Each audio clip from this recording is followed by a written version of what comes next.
ஆமாம் டே, என்னையா நினச்சிக்கிட்டு இருக்கீங்க? ஒரு ப்ரோமோ வர்றதுக்கு என்ன இவ்வளோ நேரமா? 2 மணி வரைக்கும் வெயிட் பண்ணிக்கிட்டு இருக்க வேண்டியதாக இருக்குது. அப்படி என்னத்தை தாயா பண்ணிக்கிட்டு இருந்தீங்க இவ்வளவு நேரமா? அதுலேயும் இந்த ப்ரொமோவில் பயங்கரமான விஷயம்லாம் சொல்லியிருக்காருங்க. ஸோ அதை தான் இந்த வீடியோவில் பார்க்க போகிறோம். அப்படி என்ன இந்த ப்ரொமோவில் வந்திருக்கு, அப்படி என்ன விஜய் சேதுபதி இதில் கிழிச்சிட்டார் அப்படின்றத தான் இந்த வீடியோவில் பார்க்க போகிறோம். ஃபஸ்ட் டைம் பார்க்குறீங்க அப்படின்னா நம்ம சேனலுக்கு ஒரு சப்ஸ்கிரைப் பண்ணிடுங்க, ஒரு லைக்கையும் போட்டு விட்டிங்கன்னா நம்மளோட வீடியோ வந்து நிறைய பேருக்கு சஜஷன் ஆகும். ஸோ வீடியோக்குள்ளே போகலாங்களா? அப்படி நான் ரொம்ப நேரம் காலையிலேருந்தே வெயிட் பண்ணிக்கிட்டு இருந்தேங்க. சரி இப்போ வந்துடும் ப்ரொமோன்னு வெயிட் பண்ணிக்கிட்டு இருந்தா இவங்க ப்ரொமோவே போட மாட்டேங்கிறாங்க.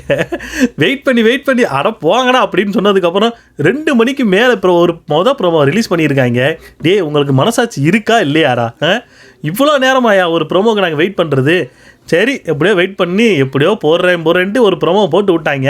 இதில் விஜய் சேதுபதி பார்க்குறதுக்கு நல்லா தாயா இருக்காரு. அந்த அளவுக்கு ஒன்றும் இல்லைனாலும் ஓகே அப்படின்ற மாதிரி தான் மனுஷன் இருக்கார். அதில் என்ன சொல்லியிருக்காரு அப்படின்னு பார்த்தீங்க அப்படின்னா, புலவர் கேரக்டர்னு ஒன்று வருதுல. ஸோ அந்த புலவர் கேரக்டர் பார்த்தீங்க அப்படின்னா எனக்கு தெரிஞ்சு சுபிக்ஷா தான். ஸோ அந்த சுபிக்ஷாவுக்கு கொடுத்த கேரக்டரை எல்லாருமே அந்த கேரக்டர் வந்து எடுத்து பேச ஆரம்பிச்சிட்டாங்கன்ற மாதிரி ஒரு விஷயத்த சொல்கிறாரு. இது எதுக்கு சொல்கிறாருன்னு ஏன்னா ஒருத்தவே சண்டை பிடிச்சானா எல்லாரும் சண்டை பிடிக்க ஆரம்பிச்சிடுறாங்க. எல்லாரும் நீனா நானா அப்படின்னு சொல்லி சண்டை ஆரம்பிச்சிடுறாங்க. ஸோ நாங்கள் கொடுத்தது ஒரு ஆளுக்கு தான் அந்த கேரக்டர் கொடுத்தோம், ஏன்னா அந்த கேரக்டர் எல்லாருமே பண்ணிக்கிட்டு இருக்கீங்கன்ற மாதிரி தான் விஜய் சேதுபதி இதில் கேட்டுக்கிட்டு இருக்காரு. வார்த்தையே இதுதான் ஃபஸ்ட்டு கேட்டுக்கிட்டு இருக்காரு. பின்னாடி பார்த்தீங்க அப்படின்னா பின்னாடி இவங்க போடக்கூடிய சண்டை இது எல்லாமே விஷுவல் போயிட்டுருக்கு. அந்த நம்ம யார் பிரஜனு நம்ம வினோத்தெல்லாம் இந்த மூக்கு சண்டை போட்டுற மாதிரி முன்னாடி போய் நின்றுக்கிட்டு இருப்பாங்கல்ல. ஸோ அந்த மாதிரி சண்டை போடுறது இந்த மாதிரி நிறைய விஷயங்கள்லாம் பின்னாடி ஓடிக்கிட்டு இருக்கு. ஸோ இந்த மாதிரி கிளிப்பு பின்னாடி போடக்கூடிய கிளிப்பும் பார்த்தீங்க அப்படின்னா இந்த வாரம் என்னென்னலாம் நடந்துச்சோ அது எல்லாத்தையுமே அதில் வந்து காட்டிட்டாங்க அப்படின்ற மாதிரி தான் இருக்குது. ஏன் ஃபஸ்ட்டு அவர் சொல்கிறதுக்கு போது ஒரு காட்டக்கூடிய விஷுவல் பார்த்தீங்க அப்படின்னா சுபிக்ஷாவை தான் காட்டுறாங்க. ஸோ சுபிக்ஷா தான் அந்த இது அப்படின்ற மாதிரி நமக்கு தெளிவாகவே தெரியுது. அப்புறம் அவர் சொன்னார் பாருங்க, ஏன்னா ஸ்டார்டிங்லேயே நான் உங்களுக்கு சொல்லியிருப்பேன் இது வந்து வியானாவை தான் அதிகமாக டார்கெட் பண்ணி அடித்த மாதிரி இருக்குது ப்ரோமோ அப்படின்ற மாதிரி. ஸோ அதில் ஃபஸ்ட்டு வந்தது என்ன பார்த்தீங்க அப்படின்னா, யாராச்சும் ஒரு பாயிண்ட்டை பேச வந்தாங்க அப்படின்னா அந்த வந்து பேசுகிறதே கிடையாது, கிளம்பி ஓடி போயிடுறாங்க அப்படின்ற மாதிரி ஒரு விஷயத்த சொன்னார். அது வந்து எனக்கு என்னமோ வியானாத மாதிரி தான் எனக்கு தோணுச்சு. ஏன் அப்படின்னா நேற்று வியானாக்கும் விக்ரமுக்கும் ஒரு சண்டை வந்திருக்கும். ஸோ அந்த சண்டையில் வியானா வந்து ஏதோ ஒன்று சொல்லிக்கிட்டு இருக்கும்போது விக்ரம் வந்து ஒரு பாயிண்ட் எடுத்து சொன்ன உடனே அங்கேருந்து கிளம்பி ஓடி போயிடுவாங்க வியானா. ஸோ இந்த விஷயத்தை அரரோமே மென்ஷன் பண்ணியிருப்பாங்க. இவ பேசிக்கிட்டு இருப்பா, இவளை பேச முடியாத மாதிரி ஏதாவது ஒரு பாயிண்ட் சொன்னோம்னா இவ பாட்டுக்கு ஓடி போயிடுவா அப்படின்ற மாதிரி ஒரு விஷயத்தை அரோ சொல்லியிருப்பாங்க. அதே விஷயத்தை இப்போ விஜய் சேதுபதியுமே சொல்லிட்டு இருக்காரு. அடுத்தது ஒரு ஆளுக்கு நான் யோசித்தேன், இது வந்து இதை பற்றி பேசி ஆகணும் விஜய் சேதுபதி அப்படின்னு சொல்லி நான் நினச்சிக்கிட்டு இருந்தேன். ஸோ அதை மகராசன் அதை பற்றி கேட்டுட்டான். என்ன அப்படின்னா ஆதரை வந்து ஒரு விஷயத்த சொல்லியிருப்பாங்க, நேற்று எல்லாருமே பார்த்துருப்பீங்க. என்ன அப்படின்னா வினோத்தை எல்லாருமே பாராட்டினாங்க. அது மட்டும் இல்லாமல் வினோத்துக்கு கிடைக்கக்கூடிய அந்த ஒரு என்ன சொல்கிறது, எல்லாருமே வந்து ஃபைனலுக்கு வந்து வினோத் வந்து வர்றதுக்கு சான்சஸ் இருக்குன்ற மாதிரி ஒரு விஷயத்த சொல்லவும் ஆதரையால் அதை ஏற்றுக்கவே முடியாதுங்க. நேற்றே பார்த்தீங்க அப்படின்னா ஆதரையால் ஏற்றுக்கவே முடியாது. அதில் அவங்க முதல்ல வந்து சொன்ன விஷயம் என்ன அப்படின்னு பார்த்தீங்கன்னா, இங்கே வந்து வினோத்தோட முகத்தை எக்ஸ்போஸ் பண்ணது தான் நான் உள்ளே வந்திருக்கேன்னு சொல்லி வெளிப்படையாக சொல்லிக்கிட்டு இருக்காங்க. இதை விட வேறு என்ன வேணும்? இந்த அம்மா வந்து அவர் மேலே இருக்கிற காண்டில் தான் உள்ளே வந்திருக்கு. இது பண்ண தப்பை சரி பண்ணுவோம், தான் மேலே வந்து வெளியே வந்து வேறு மாதிரி ஒரு இன்டென்ஷன் மக்கள் மனசில் போய் பதிஞ்சிருச்சு, வேறு மாதிரி ஒரு ஃபேஸ் இருக்குது. ஸோ அதை நான் வந்து உள்ளே வந்து சேஞ்ச் பண்ணிக்கிறேன் அப்படின்றா அது வேறு விஷயம். இந்த அம்மா அதுக்கெல்லாம் வரவே இல்லை. இந்த அம்மா அதுக்கு வரவே கிடையாது. அது வந்து நல்லாவே தெரிஞ்சிச்சு. என்ன அப்படின்னா வினோத்தை சொல்லும் போது எனக்கு தெரிஞ்சு போச்சு, வினோத்தை நீங்கள் எல்லாம் இப்படி பேசிக்கிட்டு இருக்கீங்க, அதெல்லாம் எனக்கெல்லாம் பிடிக்கல. இவ்வளவு சொல்கிறதுக்கு அவர் வந்து ஒன்றும் பண்ணிக்கலையே, காமெடி பண்ணால் மட்டும் அவருக்கு வந்து தூக்கி கொடுத்துருவீங்களா அப்படின்னு கேட்டேன். அப்புறம் என்ன காமெடி பண்ணாமல் வேற முன்னே மாதிரி காஜி பிடிச்சிக்கிட்டு தெரிஞ்சுக்கிட்டு இருந்தால் கப் எடுத்து கொடுத்துருவாங்களா? இது பிக் பாஸா இல்லை காஜி பாஸா என்னன்றது எனக்கு புரியலைங்க. அடுத்தது இன்னொரு விஷயம் ஒன்று பண்ணிச்சு பாருங்க அந்த அம்மா. நேற்று அந்த எபிசோடில் தான் பார்த்தேன், அதை சொல்ல நினச்சி அதை மறந்துட்டேன்.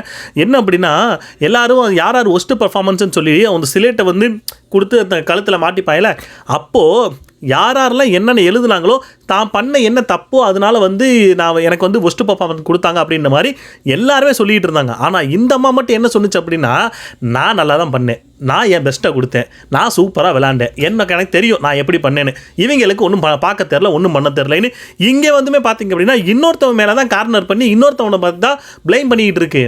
என்ன ஜென்மமாக தெரில. வெளியே தான் நீங்கள் பார்த்தீங்க அப்படின்னா அது எல்லார் மேலேயும் முழுக்க பார்த்தீங்க அப்படின்னா மக்கள் தான் தப்பானவங்க, மக்கள் தான் தப்பாக என்னை வந்து ப்ரொஜெக்ட் பண்ணி அது வந்து அவங்களுக்கு என்னை வந்து தெரியலை புரியலை அதனால் என்னை வந்து வெளியே தூக்கி போட்டாங்க, அவங்களுக்கு வந்து ஓட்டு போட தெரியலை அப்படின்ற மாதிரி எல்லா விதத்துக்குமே மக்களை தான் ப்ளைம் பண்ணி போட்டுக்கிட்டு இருந்துச்சு இந்த அம்மா. ஆனால் இப்போ வந்து என்ன சொல்லிக்கிட்டு இருக்கு, உள்ளே இருக்கிறவங்களுக்கு ஒன்றும் பண்ணது ஒழுங்காக இது பண்ண தரல, அதனால நீ ஒஸ்ட் பர்ஃபார்மன்ஸ் போட்டாங்கன்னு.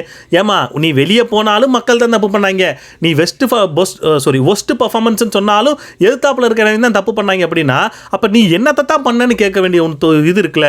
அப்போ நீ என்ன தான் பண்ணன்னு கேட்டேன் அப்படின்னா இதுக்கு முன்னாடி எஃப்ஜே பின்னாடி எஃப்ஜேன்னு சுற்றி இருந்துச்சு, இப்போ வந்துட்டு வினோத்தை வந்து டார்கெட் பண்ணி அடிக்கணும்னு சொல்லி உள்ளே வந்துக்கிட்டு இருக்கு. நீ எதுக்கு தான் உள்ளே வந்து இது அனுப்புனதுக்கு பிரவீன்ராஜ் உள்ள அனுப்பியிருக்கலாம். அந்த மனுஷன் அனுப்பியிருந்தா கூட ஓரளவுக்கு நல்லா விளாண்டுக்கிட்டு இருந்தார். அந்த மனுஷனை தூக்கி போட்டிங்களா அப்படின்ற மாதிரி தான் தோணுச்சு. ஆனால் இது வந்ததுக்கு அந்த மனுஷன் வந்திருந்துருக்கலாம். அடுத்து ஒரு விஷயம் சொன்னார் பாருங்க நம்ம விஜய் சேதுபதி. இதுக்கப்புறம் தான் அந்த விஷயம் பயங்கர இதாக இருந்துச்சு. என்ன அப்படின்னா வியானா மேட்ரு.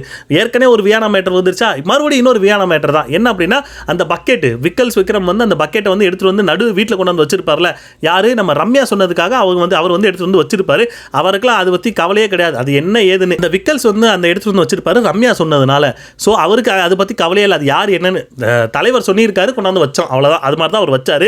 இதைத்தான் இந்த இடத்துல விஜய் சேதுபதி கேட்டுக்கிட்டு இருக்காரு. ஏன்னா இந்த விஷயத்தை வந்து வியானா வந்து வேற மாதிரி ஒரு கோணத்தில் கொண்டு போயிருப்பாங்க விக்கல்ஸ் விக்ரம் மேலே. ஸோ அவருமே நேற்று வந்து அழுதுருப்பாரு, அதை பார்த்துருப்பீங்க. ஸோ இதைத்தான் இந்த இடத்துல இவர் என்ன சொல்றாரு, இவங்க பண்ணக்கூடிய எல்லா தப்பையும் ஒரு பக்கெட்டுக்குள்ளே போட்டு வந்து நடு வீட்டில் கொண்டாந்து வச்சு நம்ம கேட்போம் அப்படின்ற மாதிரி ஒரு விஷயத்த சொல்கிறாரு. எங்க நடு வீட்டில் கொண்டாந்து வச்சு தான் அந்த கிளி கிழிச்சு சண்டைக்கு வந்து எல்லாம் பண்ணி எவ்வளோ பிரச்சனை போய்கிட்டு இருந்துச்சு. இவர் மறுபடியும் கொண்டாந்து அந்த இதை வந்து உள்ளே வந்து தெரியலைங்க. ஏன்னா எல்லா எபிசோடும் நம்ம எல்லா எபிசோடுமே பார்த்தோம். கடைசியாக வீக்கெண்ட் வரும்போது விஜய் சேதுபதி ஏதாவது கேட்பாருன்னு நம்ம நினச்சிக்கிட்டு இருப்போம். அதெல்லாம் கேட்க மாட்டார். அவர் எது கேட்க போகிறாரு, அவருக்கு இதுக்கு என்ன சம்பந்தம், அவர் என்ன ஹோஸ்ட் பண்ண வந்தார், சும்மா ஏதோ வந்தோமா பேசணுமா பணத்தை வாங்கணுமான்னு கிளம்பி போகணும்னு சொல்லி தான் வந்திருக்காரு. அப்படின்ற மாதிரி இன்றைக்கும் பண்ணார் அப்படின்னா ஒன்றுமே இல்லை. ஏன்னா இப்போலாம் வீக்கெண்டு வந்தாலே அந்த ஒரு எக்ஸைட்மெண்ட் இருக்கவே மாட்டேங்குது. உண்மையிலே சொல்கிறேன், வீக்கெண்டு வந்து அந்த எக்ஸைட்மெண்ட்டே போயிருச்சு. நமக்கு வந்து அந்த கமல் சாரோட அந்த எக்ஸைட்மெண்ட் போயிடுச்சு. ஏன் அப்படின்னா அவர் பண்ணக்கூடிய அந்த வேலையெல்லாம் அந்த மாதிரி, அதனால தான் அந்த எக்ஸைட்மெண்ட்லாம் போயிடுச்சு. ஸோ அதோட இந்த ப்ரோமோ வந்து முடிக்கிறாங்க. பட் இந்த இதிலே இந்த ப்ரோமோவில் பார்த்தீங்க அப்படின்னா 2 இடத்துல வியானா வந்து டார்கெட் பண்ணியிருக்காரு. ஸோ எனக்கு தெரிஞ்ச வியானாக்கு வந்து ஏதோ ஒன்று விஷயம் இருக்குது, அதைத்தான் இவர் வந்து 2-3 இடத்துல மென்ஷன் பண்ணியிருக்காரு. ஸோ அது என்ன பண்ண போகிறாரு, என்ன ஏது எப்படின்றத நம்ம எபிசோடு வந்ததுக்கப்புறம் தான் தெரியும். ஸோ அவ்வளோதாங்க, ப்ரொமோ வரும் நல்ல ஒரு ப்ரொமோவாக போடுவாங்க, எவனையாச்சும் ஒருத்தவனை நல்லா வச்சு வாங்குவாருன்னு நம்ம நினச்சிக்கிட்டு இருந்தேன். ஒன்றும் இல்லை அப்படின்ற மாதிரி தான் ப்ரொமோ வந்திருக்கு. சரி பார்ப்போம், அடுத்த ப்ரொமோ வந்து ஒழுங்காக இருந்தால், ஐயா அடுத்த ப்ரொமோவாவது இருந்தால் நல்லா இருந்தால் பாருங்கள், போட்டு விடுங்க, நம்மளும் பார்ப்போம். சரி அவ்வளோதான் கைஸ், அடுத்த வீடியோவில் பார்ப்போம். Ta-ta by.